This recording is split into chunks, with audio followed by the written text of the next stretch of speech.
Hey everyone, it's time again to recap the latest news from the solar PV industry, compiled by the American Solar Energy Society. I'm Jay Warmke with SolarPVTraining.com, and this is what's happening in the wonderful world of solar for the week of August 2nd.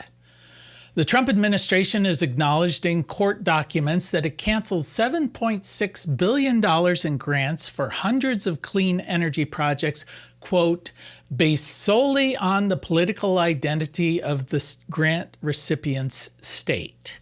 Now, in this case, those are 16 states that voted for Democrat Kamala Harris in the 2024 presidential election. The statement contradicts repeated assertions by Energy Secretary Chris Wright and other officials that the projects were canceled because they did not adequately advance the nation's energy needs and had other problems that made them a poor investment of taxpayer money. Projects that were cut were located in California, Colorado, Connecticut, Delaware, Hawaii, Illinois, Maryland, Massachusetts, Minnesota, New Hampshire, New Jersey, New Mexico, New York, Oregon, Vermont, and Washington state. All 16 targeted states supported Harris, but Wright had claimed that the cuts were business decisions based on whether the projects were a good use of taxpayer money. Court filings by the Trump administration now show that those public statements were knowingly false. By 2030, EVs with vehicle-to-grid capability could reduce grid costs by up to $7 billion per year, according to a recent report by consultancy company E3. The study projected that if compensated at a level to induce customer enrollment, the V2G-capable electric vehicle could offset grid costs from $680 to $2,750 per vehicle per year across 14 U.S. electricity markets. In response, General Motors has called for automakers, utilities, and energy policymakers to collaborate to reach that potential. GM proposed that a V2G partnership should collaborate to achieve three goals: increase customer enrollment in utility V2G programs, modernize tariffs and rate structures to accommodate bidirectional charging, and streamline permitting and interconnection of bidirectional chargers installed in parking lots and driveways.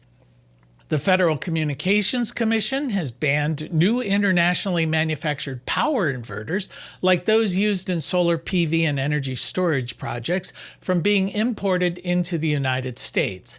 Last week, the FCC added foreign-produced power inverters to a list of communications products and services that are considered a risk to national security, citing alleged risks to the supply chain as well as cybersecurity for the nation's electrical infrastructure. It appears that the ban is primarily concerned with where the inverter is actually manufactured and not the company's country of origin. Inverters that are unaffected by the ban must be manufactured domestically and follow the Buy American statute. Each year, PJM holds a capacity auctions that secure future electrical supply, ensuring that there's enough generating capacity available to meet peak demands, including during extreme weather events. In the recent auction for the 2028-29 capacity, the grid operator, which manages power for 67 million people served by the region located between New York and Chicago, fell short of its required reserve margin for the first time in the history of the PJM capacity market. The auction hit the $329 per megawatt day price cap and still failed to procure enough capacity commitments to meet the forecast peak load. To address the 6,831 megawatt shortfall, PJM is proposing a one-time reliability backstop procurement auction with a maximum price of $550 per megawatt day. Rising capacity prices are one of the clearest signals that the power system is becoming structurally strained. They indicate tightening supply, shrinking reliability margins, and the need for new investment and operational changes. Lazard Incorporated last week released its 19th edition of its Levelized Cost of Energy report. Key findings of the report include that despite rising costs across all generation technologies, renewables remain the most cost-competitive form of new build generation on an unsubsidized basis and will account for the majority of near-term electric capacity additions within the United States. Rising demand will continue to put pressure on an already fragile grid, lengthening permitting delays, raising costs, and reducing grid reliability.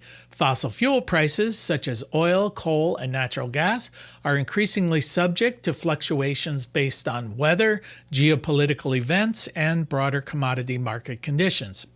Lazard's analysis also shows an increase in costs for standalone storage configurations, reversing previous declines. And that is the news from the solar industry for this week. We'll see you next week.